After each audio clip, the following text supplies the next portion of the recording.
काञ्चनं सुशेषं सौभाग्यं चन्दनं प्रतिगृह्यताम्। ॐ मङ्गलं भगवान् मङ्गलं विष्णु गरुडध्वज। ॐ श्रीखण्डचन्द्रं विद्यं गन्धाढ्यं सुम्नोहरं लेपनं सुशेषं सौभाग्यम्। ॐ मङ्गलं भगवान् मङ्गलं विष्णु गरुडध्वज। श्रीखण्डचन्दनं विद्यं गन्धाढ्यं सुम्नोहरं लेपनं सुशेषं चन्दनं प्रतिगृह्यताम्। ॐ मङ्गलं भगवान् मङ्गलं विष्णु गरुडध्वज। श्रीखण्डचन्दनं चन्दनं प्रतिगृह्यताम्।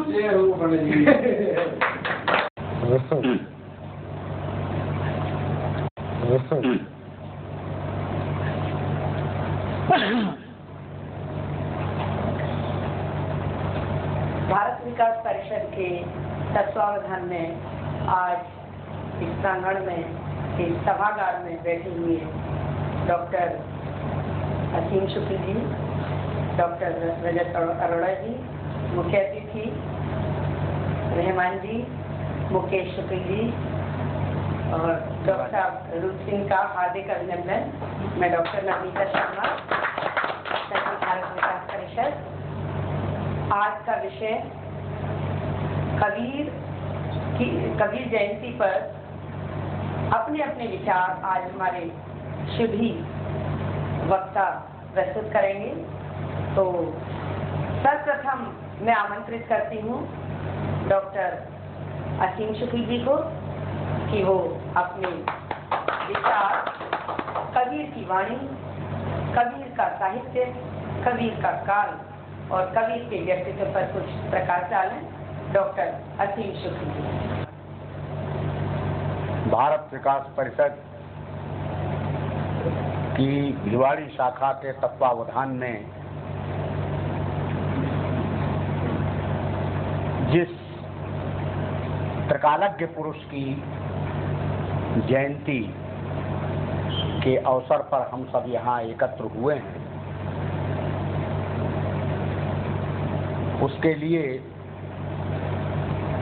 मैं भारत विकास परिषद के अध्यक्ष डॉक्टर रूप सिंह जी को हार्दिक साधुवाद देता हूं। डॉक्टर नवनीता शर्मा जो सक्रिय रूप से भारत विकास परिषद की साहित्यिक और सांस्कृतिक गतिविधियों में संलग्न रह करके भिवाड़ी जनपद में संस्कृति और साहित्य का प्रचार प्रसार कर रही हैं। अवसर है, एक अच्छा समय है कि हम सब संत कबीर के व्यक्तित्व और कृतित्व को इस प्रकार समझें कि वो अतीत, वर्तमान और भविष्य, जब तक इस संसार में मनुष्य है, प्राणी है, तब तक कबीर जैसे संत, कबीर जैसे व्यक्तित्व, कबीर जैसे कालजयी पुरुष हमेशा प्रासंगिक रहते हैं।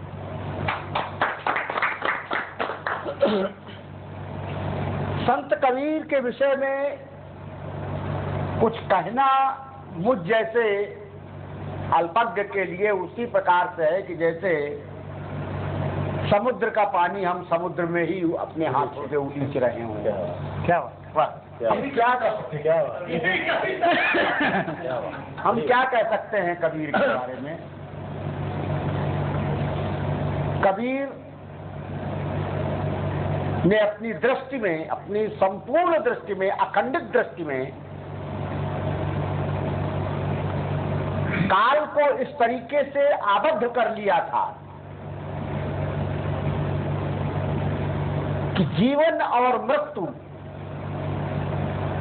दोनों में बहुत ज्यादा हमें एक पारिभाषिक अंतर नहीं दिखाई देता है कि जिसकी हम परिभाषा कर सकें कि ये जीवन है, ये मृत्यु है। कबीर ने इस तरीके से इस संसार को समझा और संसार को समझाया। कोई उनका पद देखिए, कबीर की एक बात, कबीर एक जगह पर कहते हैं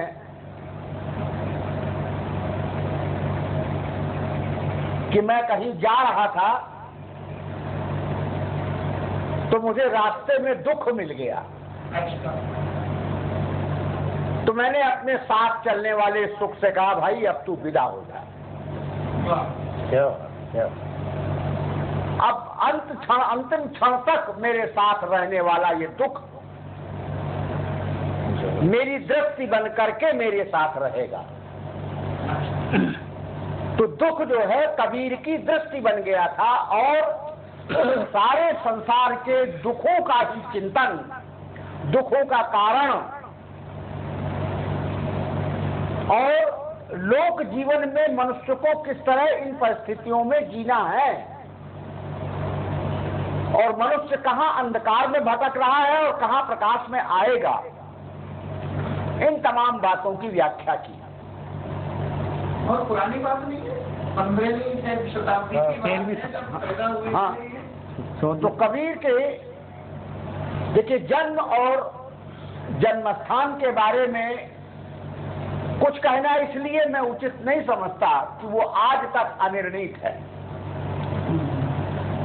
आज तक अनिर्णित है वो, इसलिए उसके विषय में कुछ निश्चित रूप से कह पाना आज तक विद्वानों के लिए संभव नहीं हो सका है। फिर भी कबीर पंथी वाराणसी में मानते, कबीर पंथ कोई नहीं है। देखिए कबीर का पंथ जो है, कबीर का पंथ शुद्ध रूप से मनुष्य की चेतना है। मनुष्य की चेतना का कोई पंथ नहीं होता है। मनुष्य की चेतना में जब तक मानवीय गुण, मानवीय मूल्य संलिप्त रहेंगे तब तक मनुष्य रहेगा। जिस दिन मानवीय मूल्य खत्म हो जाएंगे उस दिन मनुष्य खत्म हो जाएगा।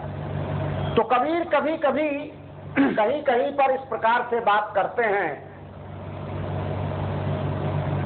काल के संबंध में कि काल सर्वग्रासी है। ये संसार काल के मुख में हमेशा 24 घंटे निश्चिवासर रहता है। और कभी कभी तो कबीर के बारे में काल और मृत्यु और जीवन इन सब के बारे में पढ़ते पढ़ते ऐसा लगने लगता है, वो दृश्य उपस्थित हो जाता है सामने की, जैसे शेक्सपियर ने अपने हेमलेट में कब्रिस्तान का चित्रण किया है। लेकिन हेमलेट का कब्रिस्तान और कबीर का जीवन से युक्त संसार की व्याख्या और मृत्यु के संदर्भ में कि हम पैदा होते ही मृत्यु की ओर अग्रसर होना शुरू हो जाते हैं। दूसरी बात यह है कि कबीर ने जिस बिंदु में सिंधु को दिखाने का प्रयास किया है वो सबसे बड़ी बात है। हम ये प्रोग्राम पेश कर रहे हैं हुए इस देश में जितना भी किताबों में लाभी क्या हुए थे, रामानंद स्नान करने गए थे गंगा किनारे, उन्होंने उनका अंगूठा पकड़ लिया और फिर जो वाणी उनकी सबसे, देखिए ऐसा है, इस संदर्भ में मैं इतना ही कहूंगा, सीमा के पालित पुत्र थे ऐसा कहा जाता है। और स्वामी रामानंद सगुण उपासक थे और ये निर्गुण उपासक, ये निर्गुण उपासक थे। देखिए तो थोड़ा इसको साफ करें। हाँ, नई पीढ़ी मैं वही मैं कहने जा रहा हूँ, मैं वही कहने जा रहा हूँ नई पीढ़ी के लिए, आज के युग के लिए और अपने लिए भी जी, कि हम जब तक अपने किसी बड़े के पद चिन्हों पर अपने पैर रखते हुए चलते रहेंगे तब तक हम कोई नया रास्ता संसार को नहीं सुझा सकते हैं, नहीं बता सकते हैं। जिसने भी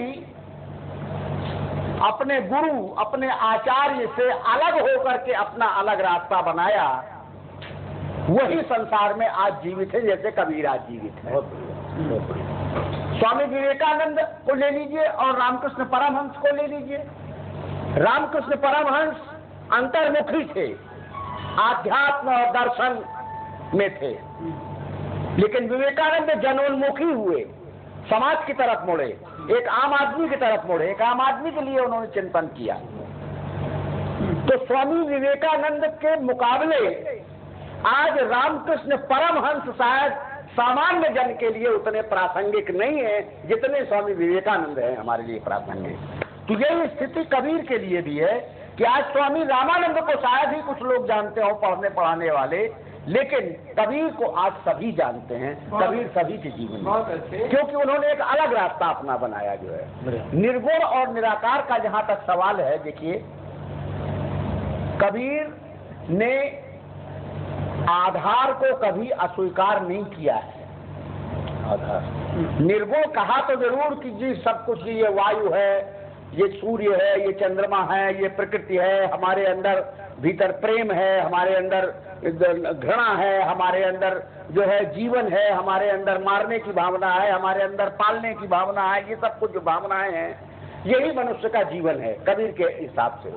और कबीर ने जो है निराकार कि ईश्वर का आकार नहीं है कोई, मनुष्य को कर्म के उसमें जो है कबीर सीधे सीधे कहते हैं कि ये कर्म भूमि है। कर्म भूमि के पत्थर जितने आप तोड़ेंगे ईश्वर के नजदीक उतना ही आप जाएंगे। कर्म भूमि के पत्थरों से अगर आप जड़ेंगे तो आपको नहीं जाएंगे। हम इस चर्चा में थोड़ा सा रोचक, जहां तक वियोग की बात है, विरह की बात है, कबीर कहते हैं कि ईश्वर के वियोग में उतना ही ईश्वर के नजदीक रहेंगे। अगर ईश्वर की प्राप्ति आपको हो जाएगी तो आप बिल्कुल बेकार हो जाएंगे। आप महादेवी जी पर भी इसी का प्रभाव पड़ा, रविंद्रनाथ पर भी इसी का प्रभाव पड़ा। रविंद्रनाथ पर तो पूरा का पूरा कबीर का प्रभाव है। अच्छा, पूरा का पूरा रविंद्रनाथ पर जो सिखिज्म पर भी इसका प्रभाव। हाँ, सिखिज्म पर तो कबीर का बिल्कुल निश्चित रूप से कि वहां भी गुरु नानक से लेकर के और गुरु गोविंद सिंह तक 10 गुरुओं ने जितना जो कुछ कहा है वो भी किसी आकार या किसी आकृति या किसी राजकुमार को ईश्वर मान करके या देवता मान करके ऐसा वो नहीं कहा। उन्होंने सीधा सीधा देखिए सिखिज्म में जो कबीर का प्रभाव जो गया है वो 3 कारणों से गया है कि तमोगुण, सतोगुण और रजोगुण। गुरु गोविंद सिंह जी महाराज पर आकर के अगर हमारी सिख धर्म की जो है समाप्ति अगर होती है जो है गुरुओं की जो है, तो उसमें सीधा सीधा है कि गुरु और गोविंद एक ही व्यक्तित्व में दिखाई देते हैं, गुरु गोविंद सिंह। उसके कारण यह है कि रजोगुण, तमोगुण, सतोगुण ये तीनों गुण उनमें हैं। तीनों गुणों की व्याख्या तुलसीदास ने भी की है। रामचरितमानस में भी तीनों गुणों की व्याख्या है, रजोगुण, तमोगुण, सतोगुण। रजोगुण का प्रतीक दशरथ है, तमोगुण का प्रतीक रावण है और सतोगुण का प्रतीक जो है तमाम उस समय के ऋषि मुनि हैं। ये तीनों नगरों को ले लीजिए, लंका को लीजिए, जनकपुर को ले लीजिए और अयोध्या को लीजिए, ये तीनों गुणों के प्रतीक हैं। उन्हीं के आसपास जो है वो सारी, तो यही तीनों गुण मनुष्य के जो है कबीर ने अपनी भाषा में वियोग के माध्यम से, प्रेम के माध्यम से, त्याग के माध्यम से, इन तमाम बातों के माध्यम से इन्हीं तीनों गुणों की विशद व्याख्या कबीर ने अपने ढंग से की है। बहुत लंबा समय हो गया पढ़े हुए कबीर को, कोई बात याद रहती है कि पढ़े से अगर सुना सके कबीर की स्मृति को तो भी थोड़े दुआ याद हो तो जी। कबीर भारत विकास परिषद के अनुसार जैसे 5 में बना हुआ है भारत विकास परिषद, संस्कार, सेवा, संपर्क। कबीर एक महान दार्शनिक थे। ईश्वर को विरहिणी नायिका उन्होंने बताया। अच्छा, ईश्वर के विरह में व्यक्ति को विरहिणी नायिका कहा कि प्रेमी कौन है, वो ईश्वर, और विरह में तप्त कौन है, व्यक्ति। अर्थात कबीर का ईश्वरीय प्रेम और व्यथा, उनका काव्य व्यथा का वह सवेरा है जिसके प्रभाती गानों की सुनहली आभा पर आंसुओं की नमी फूलों पर शबनम की तरह मंडरा रही है।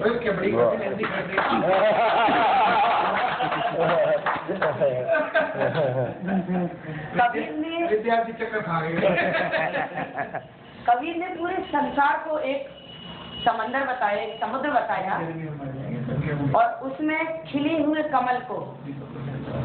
कमलनी को व्यक्ति बताया। तो इसी संदर्भ में उनके विरह का एक काव्य मैं आपके सामने प्रस्तुत करना चाहूंगी कि काहे रे नलिनी तू कुमलानी, काहे रे नलिनी तू कुमलानी, तेरे ही नाल सरोवर पानी, जल में उत्पत्ति जल में बार, जल में नलिनी तोर निवास, नातल तपत न ऊपर आग, तोर हेतु कछी काशन लाग। इस तरह से उन्होंने व्यथा का इतना खूबसूरत, इतना सुंदर वर्णन किया कि उसका उनके विरह के वर्णन को सुंदर न बताना सूरज को दीपक दिखाने के समान है। इतना सुंदर उन्होंने वर्णन किया। कहना ये चाहते थे कि इसी में सब कुछ है। जी, इसी में सब कुछ समाहित है। साथ ही साथ मैं ये बात भी कहूंगी कि कबीर ने जो पाखंड, मूर्ति पूजा, इन सब का बेहद घोर विरोध किया।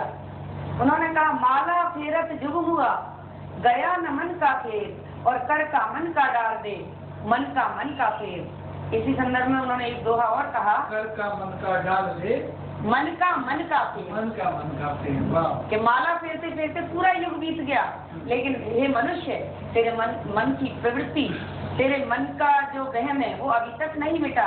इसलिए तू क्या कर कि कर का मन का डाल दे, हाथ के मोती को फेंक दे, और मन का फेर, अपनी अंतरात्मा में झांक। अंतरात्मा से उस परम पिता परमेश्वर का अगर तू स्मरण करेगा तो निस्संदेह इस भवसागर से तू पार होगा। मतलब 600 साल पहले भी गाँव का विरोध करना उस समय तो स्वभाव पर था, बहुत बड़ी बात। एक जुलाई के द्वारा उसका विरोध करना भी अपने आप में बहुत बड़ी बात है। एक भी तो था ना कि काकर पाथर जोड़ के ताचर मुल्ला बांग दे, क्या बहरा हुआ खुदा है। ये कबीर ने इतने मजबूत शब्दों में ये बात कही कि उस समय की जो समसामयिक व्यवस्था थी, जो समसामयिक परिवेश था, वो इतना अंधविश्वासी था कि लोग विश्वास में पड़े हुए थे। और उसको दूर करने के लिए कवि ने ये पंक्तियां बड़े ही जोर शोर से कही।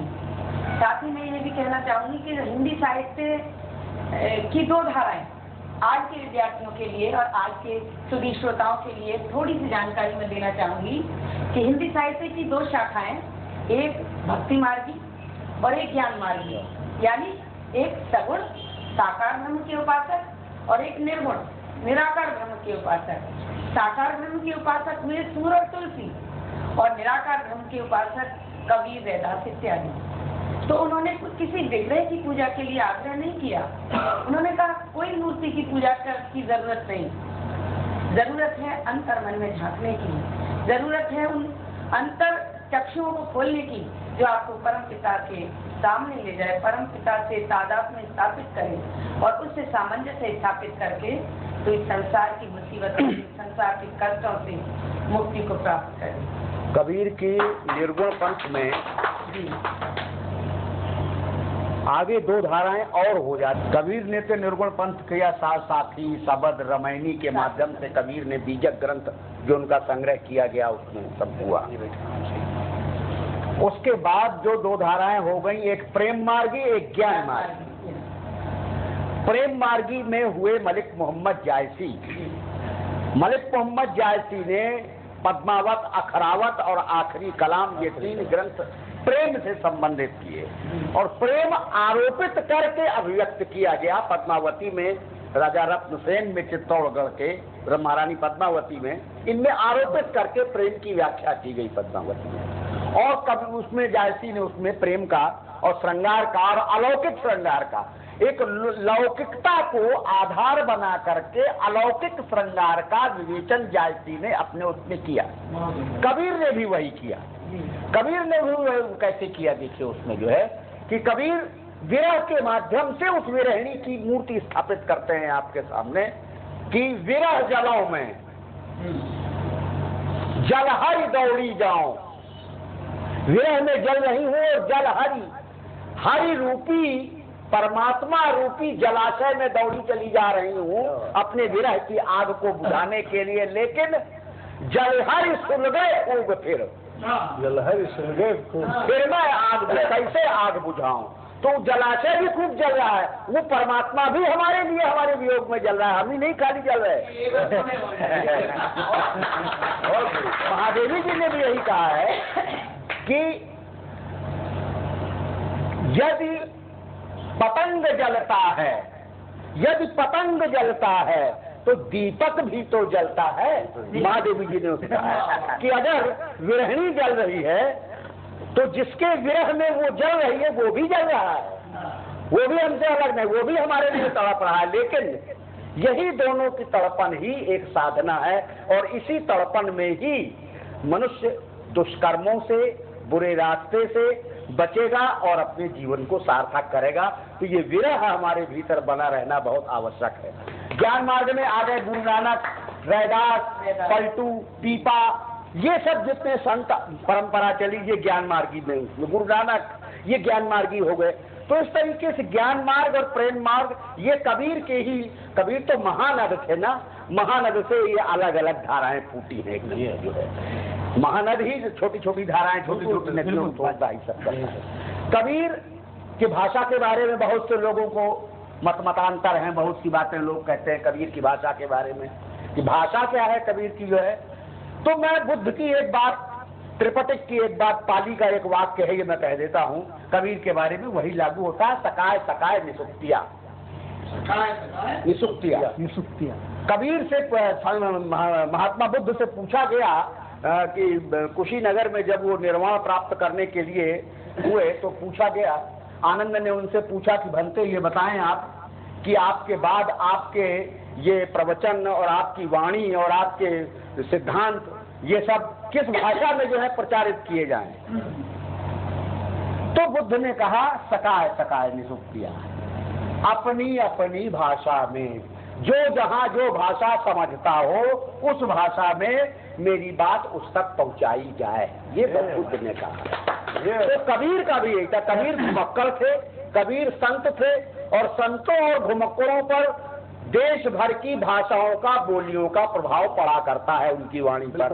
तो कबीर की वाणी में भी ब्रजभाषा भी है, अवधि भी है, खड़ी बोली भी है, संस्कृत के तत्सम शब्द भी हैं, कबीर के उस पर सब। इसीलिए कबीर की वाणी को पंचमेल खिचड़ी भी कहते हैं, सदोकड़ी कह दिया गया इसको। तो कबीर की कोई भाषा नहीं। दूसरी बात, कबीर की बातों से कहीं कुछ थोड़ा सा असहमति भी कहीं होती है। जैसे कबीर ने कह दिया कि कबीरा संस्कृत कूप जल,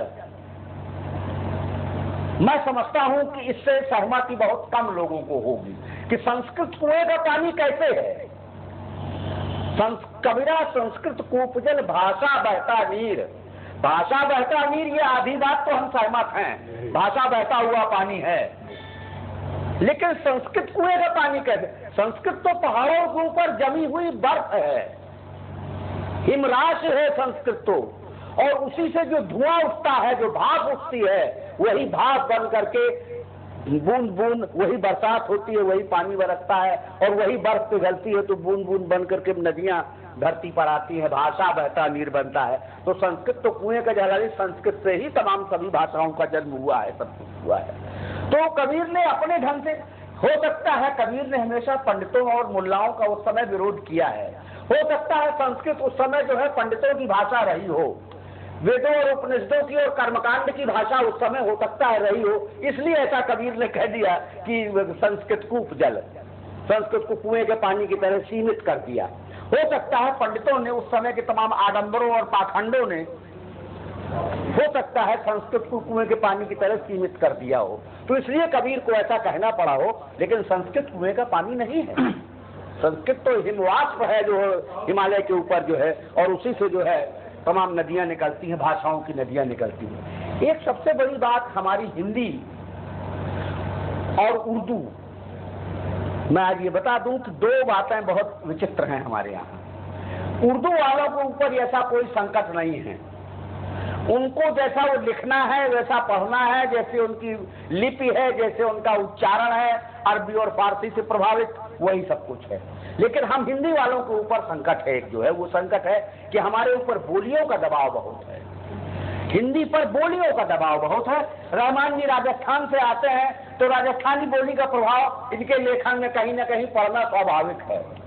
ये उत्तर प्रदेश से आते हैं तो हो सकता है कि अवधी का प्रभाव इनके ऊपर पड़ना स्वाभाविक है। थोड़ा थोड़ा अवधी और राजस्थानी में कबीर के कुछ पंजे होंगे। तो ये तो कबीर जो है, देखिए कबीर कहीं किसी भाषा या कहीं किसी जात या कहीं किसी संप्रदाय या कहीं किसी व्यक्ति समाज से एक भौगोलिक सीमा की तरह नहीं बांधे जा सकते हैं। कबीर जैसे लोग जो हैं ये हैं, तो कबीर को हम एक ऐसे संत के रूप में माने जो हमारे भीतर प्रेम, त्याग, समर्पण, जैसा कि आपके जो है भारत विकास परिषद के जो ये 5 सिद्धांत हैं, आप तो वचन है 5 जो हैं, जो है मैं समझता हूँ कबीर के जीवन का यही सबसे बड़ा मूलाधार है जो आपने अपनाया है। इसके लिए मैं बधाई देता हूँ। थोड़ा आगे करने से आग्रह हो जाए, कबीर को काव्य सुना ही डाले। संक्षिप्त में बाबा के साहित्य पे भी इतने पढ़े लिखे नहीं थे, स्कूल कभी नहीं गए, स्कूली शिक्षा उनको नहीं मिली, लेकिन जिंदगी ने उनको इतना पढ़ाया शायद किसी ने नहीं पढ़ा हो इतना। एक बात में ये मेरा अपना मत है कि इस अनपढ़ कवि के साहित्य पर, अनपढ़ कवि के साहित्य के अंदर जो चाहे वो दर्शन हो, चाहे उनका समाज सुधारवाद रहा हो, चाहे उनका उलटबाजियां रही हो, चाहे उनके ब्रह्म, माया और अन्य अन्य चीजों को लेकर के उनका अपना अपना विचार रहा हो, जितना लाभ समाज ने, साहित्य ने, विद्वानों ने इस अनपढ़ कवि से कमाया है, शायद ही किसी और साहित्यकार या साहित्य और किसी कवि के से इतना लाभ लोगों को मिला। फिर भी कहीं ऐसा नहीं लगता कि वो पढ़ाई के आलोचक हो गए? देखिए पढ़ाई का जहाँ तक डॉक्टर पढ़ाई का जहाँ तक सवाल है, भारत की सबसे पहला डीलेट करने वाला व्यक्ति जिसने भारत में सबसे पहला डीलेट डॉक्टर पीताम्बर दत्त बर्थवाल गढ़वाल के थे। अच्छा। डॉक्टर पीताम्बर दत्त बर्थवाल सबसे पहले डीलेट हैं और उन्होंने कबीर पर हजारी प्रसाद द्विवेदी से बड़ा कबीर पर कोई विद्वान नहीं है। नहीं, बड़ी बड़ी अजीब देश है भारत में। कबीर कहते थे पोथी पढ़ जन्म हुआ, पंडित भया न कोयड, ये तो 2.5 आखर वाली बात है। देखिए मैं आपको बताऊं, बाकी कबीर ने हर क्षेत्र के लिए, कबीर देखिए उस समय भक्तिकालीन आंदोलन, भक्ति आंदोलन जब चला तो भक्ति आंदोलन में हमारे सामने बराबर ये प्रश्न उठते हैं कि ये तुलसी, सूर, कबीर, ये केशव, ये सब लोग जो भक्तिकालीन आंदोलन के प्रमुख आधार हैं, कोई स्पेशल धारा आई थी 15 से ये नहीं, वो क्या है, वो क्या है, आज भी विचारणीय प्रश्न है कि ये प्रतिक्रिया थी या प्रभाव था। तुलसी का साहित्य मुसलमानों के आक्रमण, ये विषय हिंदुत्व के ऊपर हमले, इस देश की संस्कृति पर हमले, विदेशी आक्रांताओं के हुए, क्या इन सब का साहित्य उसका रिएक्शन था या उसका प्रभाव था? इस बात पर आज भी विद्वान लोग विचार करते हैं। लेकिन कबीर ने इन सब से हट करके पूरा का पूरा समाज में, देश में और पूरे मानव जाति में संतुलन बनाने का जो अपनी वाणी से प्रयास किया, वो किसी ने नहीं किया। तुलसी ने अपनी एक अलग धारा दी, सूर ने अपनी एक अलग धारा दी, मीरा ने अपनी एक अलग धारा दी, और सबसे बड़ी बात, पर दुख कातरता कबीर के मूल में बराबर आज भी है। पर दुख कातरता, और पर दुख कातरता पर मीरा ने भी कहा, नरसिंह मेहता ने भी कहा, गांधी जी का जो प्रिय भजन था, तुलसीदास ने भी वही कहा। तो दूसरे के दुख से दुखी होना, ये दुख, इसीलिए कबीर कहते हैं दुख मेरे साथ चलेगा। वो दुख मेरा अपना अकेला का दुख नहीं है, वो पूरे साझा। वो दुख की बात जो मैंने कही कि दुख में जो है, दुख हमेशा, कबीर का दुख अपना अकेले का दुख नहीं है, पूरे प्राणी जगत का दुख है। पूरे प्राणी जगत के दुख को वो अपना दुख मान करके चलते हैं। वो दुख उनका बड़ा विस्तृत दुख है। और उसी दुख को वो जीते हैं जो है कि तुलसीदास जैसे कह गए, नरसिंह मेहता जो कह रहे हैं कि क्या है वो भजन जो है जो गांधी जी को बड़ा पसंद है, भूपति राघव वैष्णव जन तो कहने कहिए तीर पराई जाने रे। ये गांधी पर प्रभाव पड़ा, इस बात का नरसिंह मेहता का प्रभाव पड़ा। तुलसीदास ने भी कहा कि जो राजा जिस राजा के जासु राज प्रिय प्रजा दुखारी सो नर अवस नरक अधिकारी, जिसके राज्य की प्रजा दुखी होती है वो राजा जो है। तो सभी ने कहा अपने अपने ढंग से। तो ये कहाँ से आया? ये कबीर की ही एक महाधारा थी, जो जिस महाधारा से आप्लावित ये सगुणों पाठक कवि भी हुए, और इन्होंने भी जो है उस सार्वभौमिक दुख को अपना दुख मान करके उसका विवेचन अपनी अपनी वाणी में अपने अपने ढंग से किया। इसका श्रेय हम कबीर को देते हैं। और वही बहती हुई धारा रघुनाथ तक आई किया कबीर का अपने ढंग से, वो सब वहीं से धारा वो चली आ रही। नाथों और सिद्धों की परंपरा का विरोध कबीर ने किया, कान कट छिदवा लेना, बड़े बड़े सिर मोड़वा लेना। कबीर ने नाथों और सिद्धों, ये नाथों और सिद्धों के वेश थे, कबीर ने इस वेश का विरोध किया।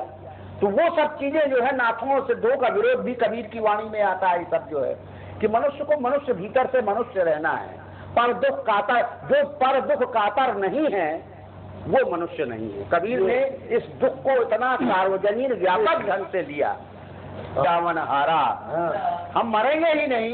कबीर के दर्शन में सीधा सीधा एक सेंटेंस ये आता है, एक ये वाक्य ये आता है कि जीवन की अनुपस्थिति का नाम मृत्यु नहीं है। आनंद मरने से ही पाइए परमानंद, तो मर के भी आनंद ले रहा है। भरतार ये भी एक उनका पद है जो है सही कबीर के बहुत से बहुरिया। मेरा नाम परी प्रेम की सीकड़ी जित खींचे तित जाम।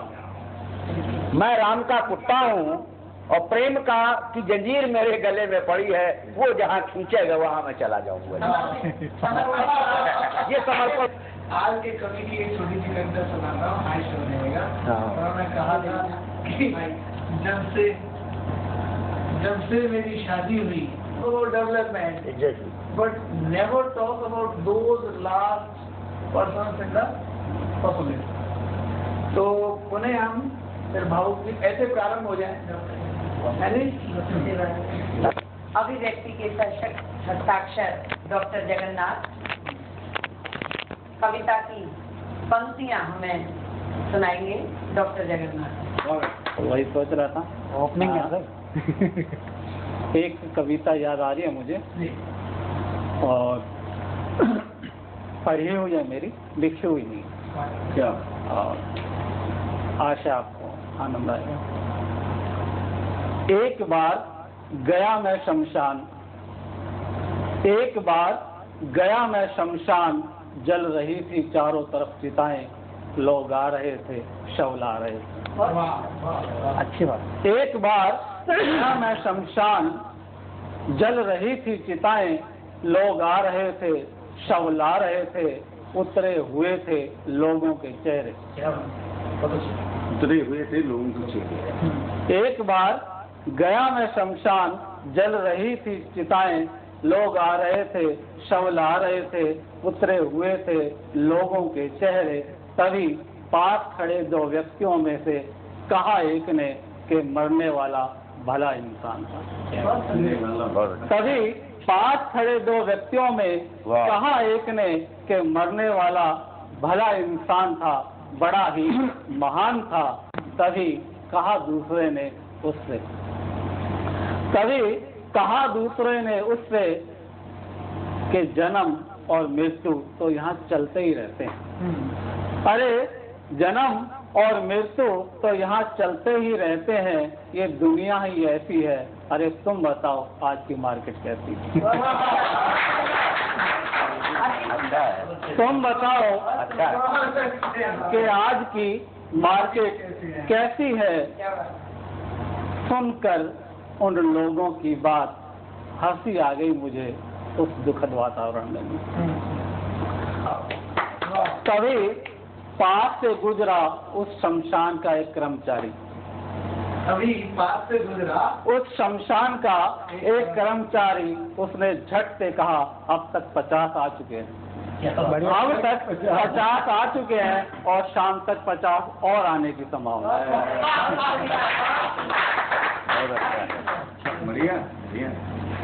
तभी पास खड़े उन दो व्यक्तियों में कहा, अरे हम इस मार्केट की बात नहीं कर रहे। तो कहा उस कर्मचारी ने, अरे दूसरी मार्केट कैसी है, कहाँ है, मुझे क्या पता, मेरी डीलिंग तो यहाँ है। अरे दूसरी मार्केट बहुत अच्छा व्यंग है भाई। कैसी है, कहाँ है, मुझे क्या पता, मेरी डीलिंग तो यहाँ है। सुनकर उन लोगों की बात हंसी आ गई मुझे उस दुखद वातावरण में।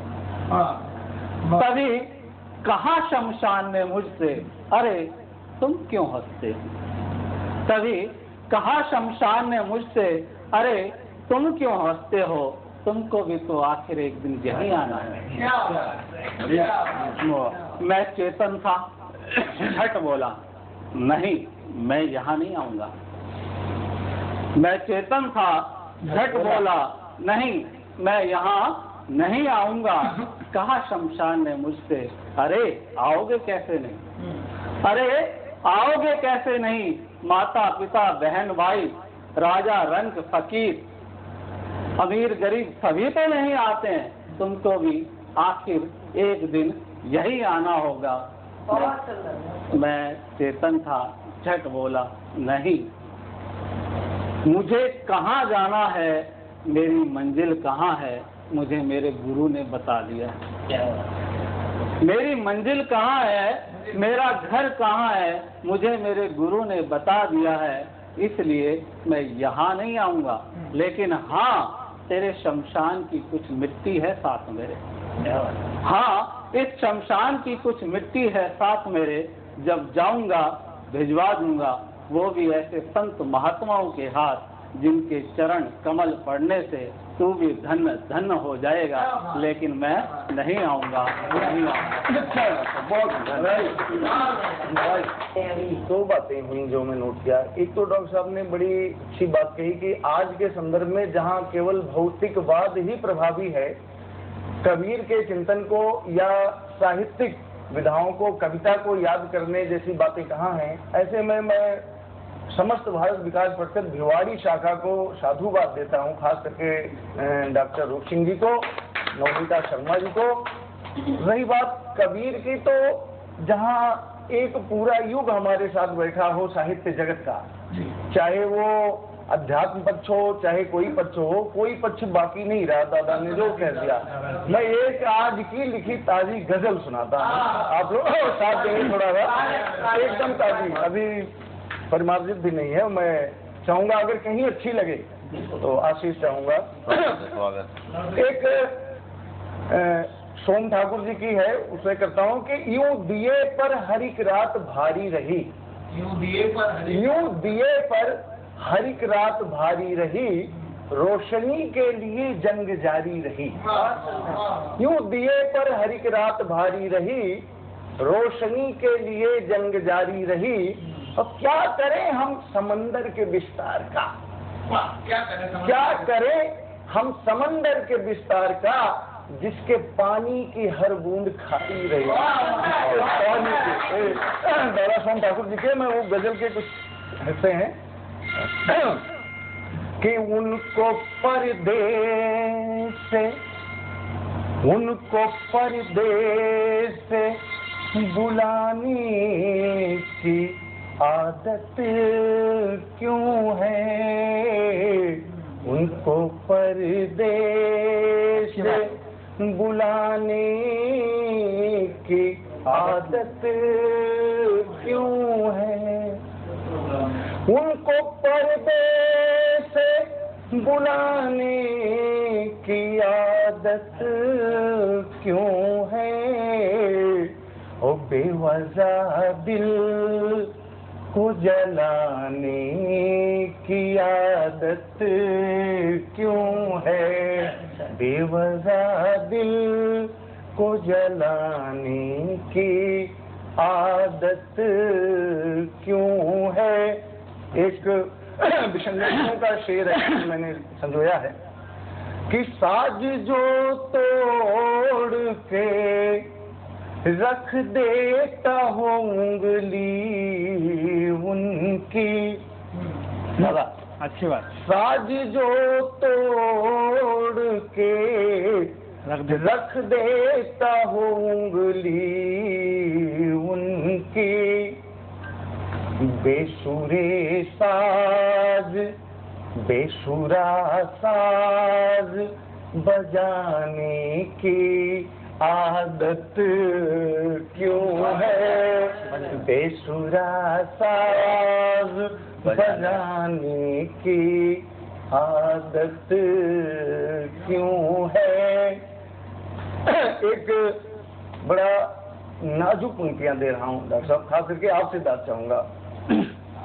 ढूंढते दाग जो सूरज में दिया ले करके, ढूंढते दाग जो सूरज में दिया ले करके, खुद के चेहरों को छुपाने की आदत क्यों है, खुद के चेहरों को छुपाने की आदत क्यों है, ओ बेवजह दिल को जलाने की आदत क्यों है।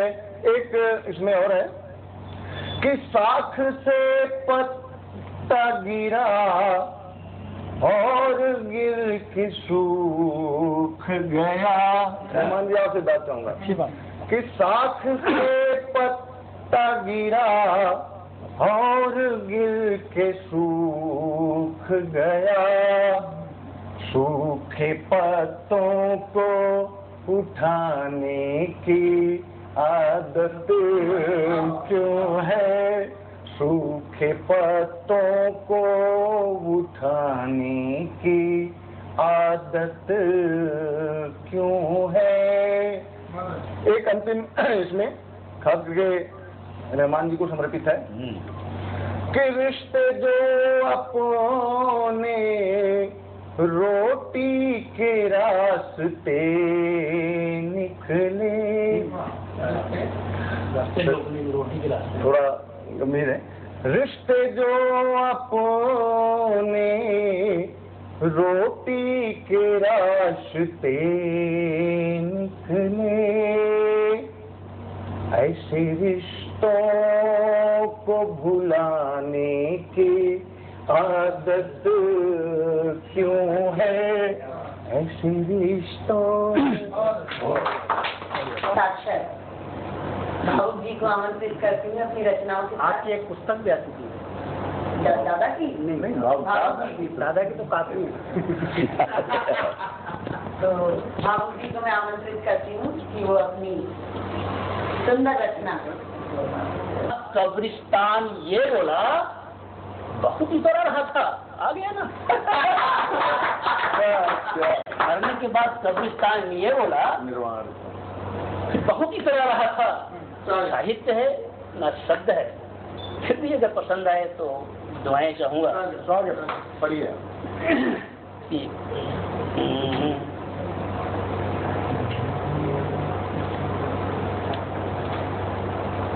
इस गीत की विशेषता यह है कि इसमें कुछ व्याकरण के शब्दों का प्रयोग करने की कोशिश किया है। उन व्याकरण के शब्दों का प्रयोग कितना उचित हो पाया है, नौ प्रयोग आप लोग देखेंगे परखेंगे। एक विशेषण की तलाश में, एक विशेषण की तलाश में कितने ही उपमान आ गए, एक विशेषण की तलाश में कितने ही उपमान आ गए, ऐसा लगा कि जैसे मेरे घर मानो भगवान आ गए, एक विशेषण की तलाश में। पंक्तियां देखिए, कि बन कर उपसर्ग करूं स्वागत, कर उपसर्ग करूं स्वागत, जब जब सोचा अवरोध हुआ। बन कर उपसर्ग करूं स्वागत, जब जब सोचा अवरोध हुआ। प्रत्यय समान पग में विराम की बेरी का साबोध हुआ। प्रत्यय समान पग में विराम की बेरी का साबोध हुआ।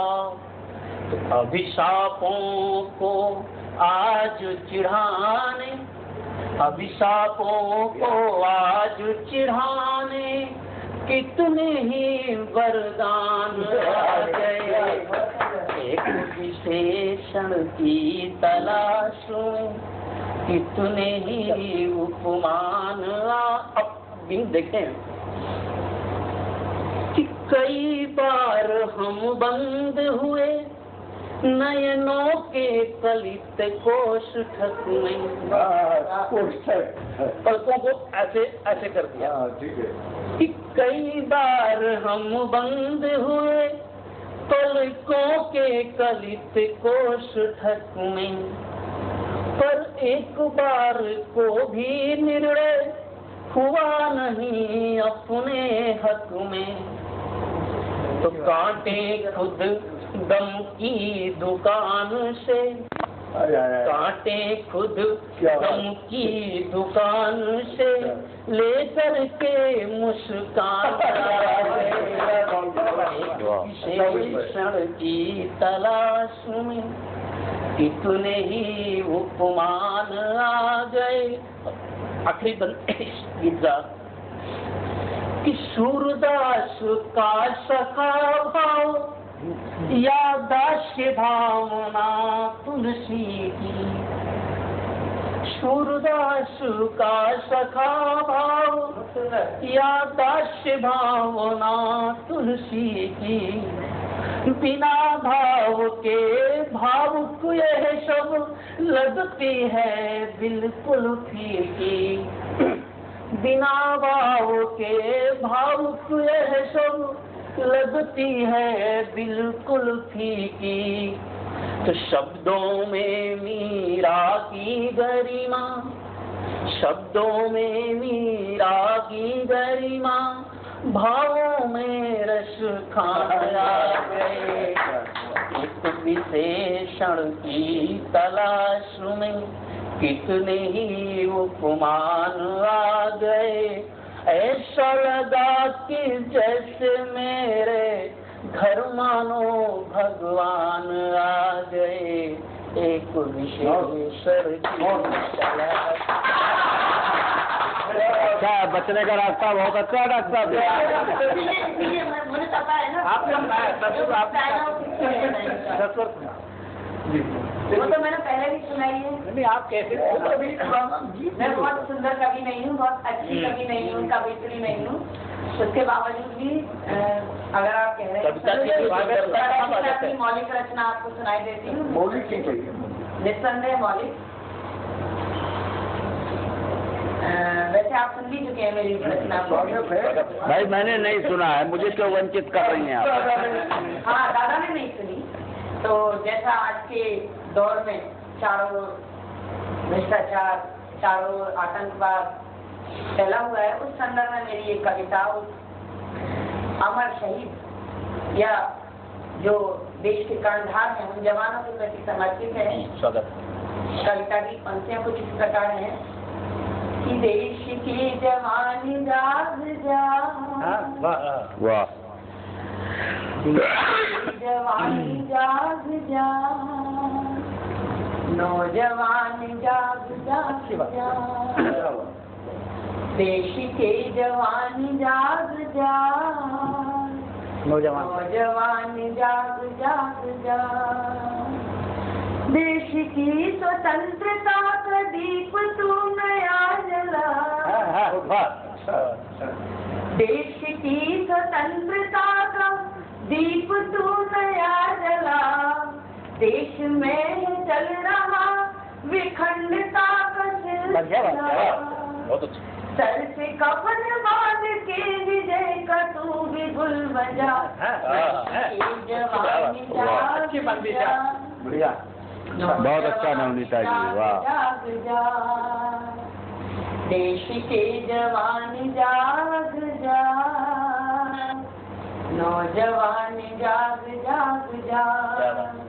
और अपनी पंक्तियों के साथ डॉक्टर सिंह, अध्यक्ष भारत विकास परिषद शाखा भिवाड़ी को मैं आमंत्रित करती हूँ कि वो अपने वचनों के द्वारा आगंतुक अतिथियों का धन्यवाद ज्ञापन करें और आज के कबीर के संदर्भ में भी 2 पंक्तियाँ या 2 शब्द अगर कह सके तो उससे बढ़िया हमारे लिए कोई बात नहीं होगी। तो डॉक्टर सिंह श्री दादाजी के बीच में आज उनके वचन सुन के मुझे बहुत ही मन प्रसन्न हुआ। और डॉक्टर रूप सिंह जी भारत विकास परिषद के अध्यक्ष, उन्होंने मुझे आज आमंत्रित किया, मैं इनका बहुत बहुत धन्यवाद देता हूँ। और बस अब आप लोगों के सामने मैं निस्वर हो चुका हूँ। धन्यवाद। इसके साथ ही मैं अध्यक्ष महोदय से अनुरोध करती हूँ कि वो 2 शब्द कहें आगंतुक अतिथियों के सम्मान में। सचिव भारत विकास परिषद डॉक्टर नवनीता जी, आज के मुख्य अतिथि डॉक्टर अरोड़ा जी, आज की शाम को एकदम अलौकिक बना देने वाले दादाजी। भावुक जी, मैं भी सोच रहा था कविताएं सुनने के भावुक हो जाऊंगा, पर मेरी मूल प्रकृति खुश रहने की है। शुक्ल जी, डॉक्टर भाई साहब, डॉक्टर जगन्नाथ जी, तिवारी जी, जैसे मैं आपसे कह रहा था, देश में चेतनता का नितांत अकाल बढ़ता जा रहा है। आज के समय की शिक्षा ने हमें कहीं ना कहीं श्रमहीन धन कमाने की मशीन बना दिया। अच्छा। और विवेक शून्य शिक्षा में डिग्रियों की भरमार है। परिषद हमारे अधिकारियों के मार्फत चाह रही है कि कुछ न कुछ ऐसे अवसर ढूंढे जाएं जिसके मार्फत उस जो दादा कह रहे थे ना, अंदर के शंख को बजा दिया जाए। किसी प्यारी धरती है भारतवर्ष की जहाँ कल्पतरु, कामधेनु सब कुछ थे, और तब डिग्रियां जैसा हमने कहा कोई महत्व नहीं रखती। शिवाजी का कॉलेज उसकी मां थी, गुरु नानक के पास कोई डिग्री नहीं। भगवान के प्रेम ने मीरा को पता नहीं कैसा कैसा व्याकरण प्रदान कर दिया जो अभी तक। और वैसे ही कबीर का दुस्साहस, जिस समय थोड़ा सा भी महाराजा के खिलाफ बोल देने में सर कलम हो जाते थे, उस समय एक जुलाहे का दुस्साहस। आज के टाइम पे देखते हैं तो कार्टून पर संसद हिल जाती है। एक कार्टून तब ऐसी युग परिवर्तन बात कबीर कह जाते थे, वो भी चला। कहीं ना कहीं गांधी जी ने सीखा होगा कबीर से कि भाई साहब इस सूट में बड़े बड़े गुण है। मुश्किल ये हो रही है कि देश के शिक्षाविदों ने मान लिया है कि वो जो पारंपरिक ज्ञान था वो तो बस ऐसे ही था।